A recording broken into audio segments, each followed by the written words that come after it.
Yeah, Merry Christmas. It's Christmas Day. Pinatigil muna natin yung ulan. So, yan, may video rin tayo ng raining Christmas. So, tagumpay tayo, no? So, meron tayong duhat. Duhat yung parang black plum. Matigas siya. Hardwood talaga. 20 inches. Kasi alam ko 30 years ago, maliit lang yun. Ganito lang yun, no? Maliit pa. Branch lang. Kinuha namin dun sa Manila Seedling, pero ngayon sarado na yun, di ba? Yung sa may ano yun, malapit sa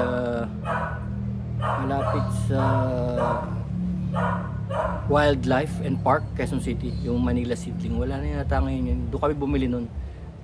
Black plum. 30 years now. Ayan, laki na.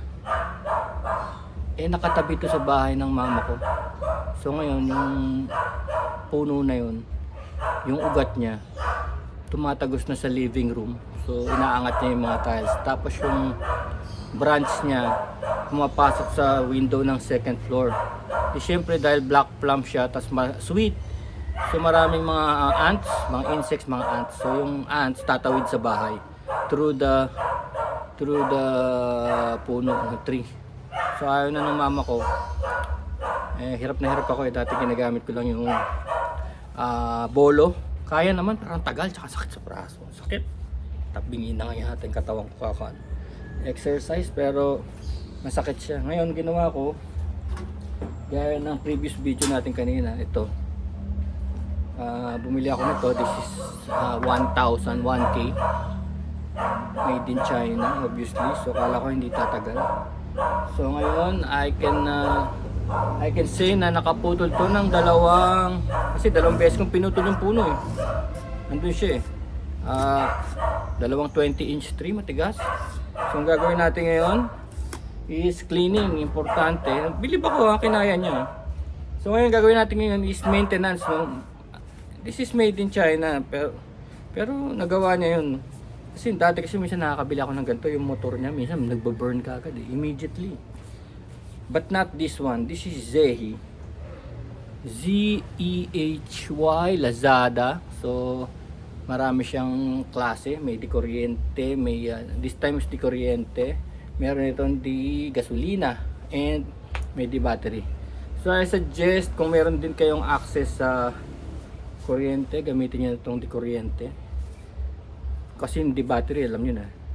Hindi naman Boss yun, hindi naman Germany yun. Kung Germany yun, baka matagal ang battery nun. Pero kung China, sandali lang ang battery. Dahil sobrang mura eh. Siyempre quality goes by the price, no? So, eto linisin nyo lang, nandito yun. At ang importante rito sa paglilinis dito is, hindi maluwag. Kasi pag, ayan no, tignan nyo mabuti ito. Sa pagputol ko ng dalawang punong yun, nag-adjust ako dyan many times. Dito yan ina-adjust to. Dito ina-adjust. Pakita ko sa ito. I-adjust mo yan para humigpit ng slightly. Pero hindi mo yan ma-adjust unless i-release mo tong dalawang to. Allen key. May kasama eh.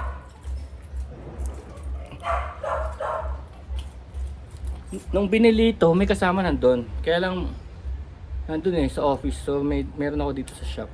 Ito yun oh. So i-release mo siya dyan. No? Pag release mo, adjust mo dito, makikita mo yung saging niya mawala. And then inaalagaan ko to sa oil. Nakita niyo sa video, inaalagaan ko to sa oil. Ang gamit ko yung used oil. So huwag niyo itatapon yung mga pinag-change oilan sa kotse.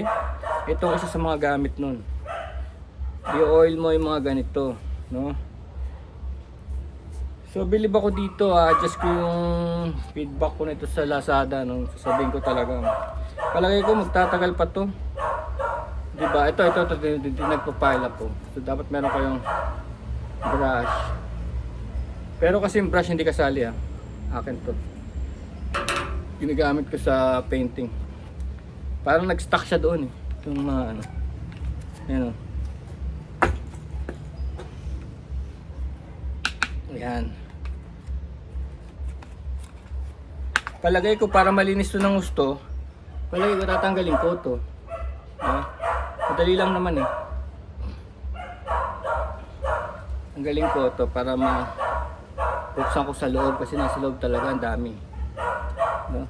Let's try it now Tanggalin ko Ang ganda ng video natin nung napatumba natin yung tree. Tapos, syempre yung chopping board. Magandang chopping board yun Alam niyo yung sa mga customizer na mga motor. Diba gagawa sila ng mga tank. Tas, diba parang bubble yon.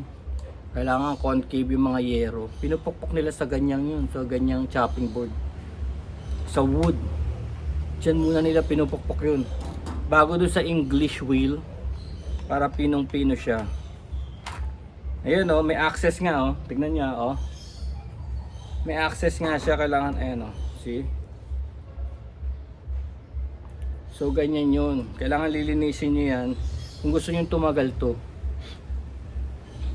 Pero overall satisfied ako sa halagang yun Kasi may time kasi dati na parang out of reach yung mga ganitong product. Kasi nung time, may time na parang 20,000 to, ganun. Naalis ko na sa isip ko na bumili ng mga ganito kasi mahal talaga siya. Kasi bis na napaka matrabaho at napaka delikado. Mahal talaga. Nanghiram nga ako minsan nito, pero yung nahiram ko mapurol. So parang nawalan ako ng gana kasi luma na yung nahiram ko. So ang ginagawa ko, pinuputol ko yung puno, hindi naman na-scratch So inisip ko parang walang kwenta naman pala itong mga chainsaw na to. Pala, yung blade nito laging pinapalitan. May nabibili yung blade nito. Yung circular blade.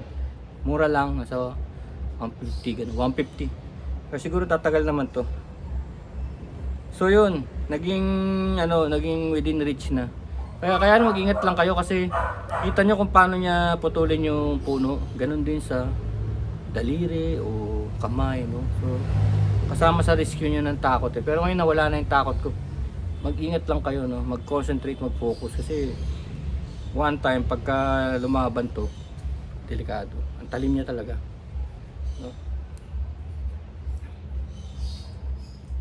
So damay ko na rin yung may nangyari